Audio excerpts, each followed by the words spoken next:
My first draft league has been absolutely crazy. So, why have I not been uploading? Well, my microphone broke. But I do have good news. I have gotten it fixed, and I'm done with school for this semester. So I can hopefully upload a bit more content during the summer. Anyways, how's the league gone so far? If you're new here, hi, my name is Jay, and I am participating in a draft league. It is a Regulation I inverse draft league hosted by the GXP. Uh, and so far, the league has gone pretty damn well. For my first ever draft league, I'd say we're kind of rocking it. We won week one, 2 wins to 1 loss. That's the only week that I uploaded before my mic broke. Then we lost week two, 0-2. And then we never dropped another game. We ended 6-1 in sets, 12-3 in games. We were ranked second overall in the league. We did make a major change to the team. We swapped out Jumpluff for Hydreigon. Our Hydreigon's name is Tenna, by the way. If you missed it, all of my Pokemon's names, all their nicknames are based on Deltarune.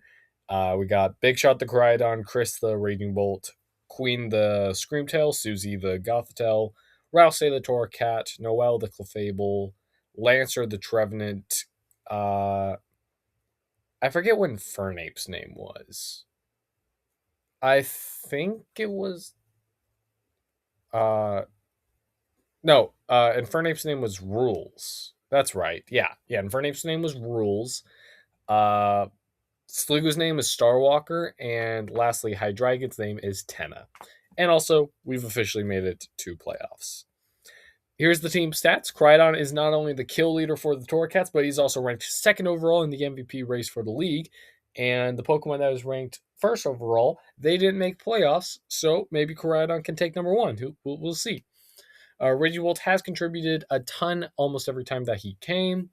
And Fernape hasn't come often, but when he does, he is absolutely torn through teams. Hydreigon has a lot of explosive potential. That's why we drafted him, and he contributed pretty well to the one game that he came to. I intend to bring him a bit more during playoffs.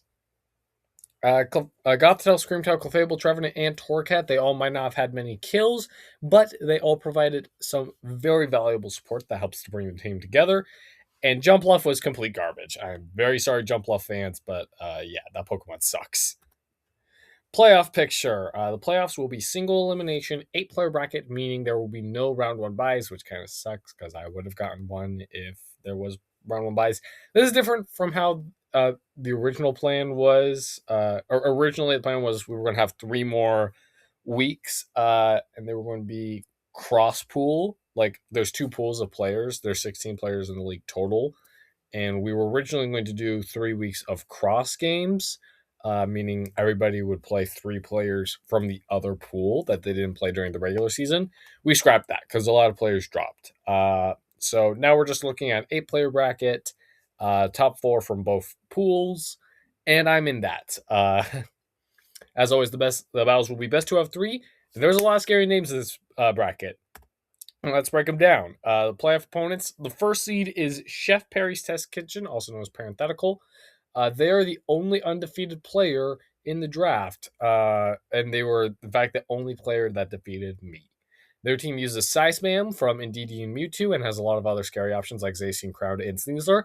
And honestly, they have a real claim to the best team in the draft.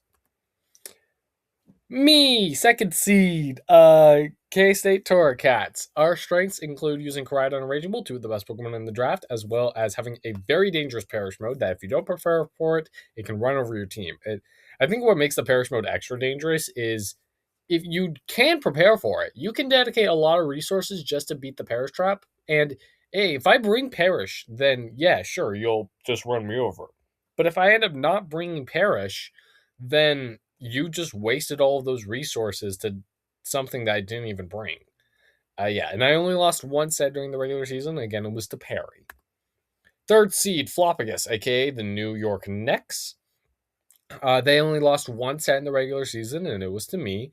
They have a very complex team that's very difficult to build against, with every Pokemon on their team being a potential threat. Fourth seed is Dollface, the Houston Hydrapples. We did not play them during the regular season. While they did lose their first two sets, those were the only sets that they lost. They have a very dangerous team with high value powerhouse mons, coupled with some pretty valuable budget picks. Like, I got Linton and Fletchling, which like typically you don't really think of Linton and Fletchling as very strong, but like intimidating Gale Winks, they got value, you know. Wolf Glick used a Fletchling on a team once. You know it's strong. Playoff opponents, fifth seed Phoenix, aka the Phoenix Fighters. They're probably the most experienced VGC player in the draft, and they literally own the server that is hosting the league. It's the GXP server. The P in GXP stands for Phoenix. So yeah, they're the co-owner of the server. They have a lot of really strong teams with some gnarly possible strategies. They're definitely the player that I'm most scared to play against. And no, we did not play against Phoenix during the regular season. Raphael, the Eternal Eternitas we did not play them in the regular season. Has a frankly very similar team to mine with Sun from Groudon, a couple of Protosynthesis mons, Trick Room, Tailwind, and a Harvest user. It's a very strong team.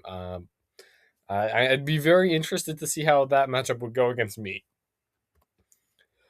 All right, our seventh seed is Worm Guy, Polytoad Floaters. They will be my round one opponent in the playoffs. They have a really strong snow team with some valuable supporting pieces. I'm pretty scared for this team. I've not had to play against any opposing weather so far, so I don't know how I'm going to do.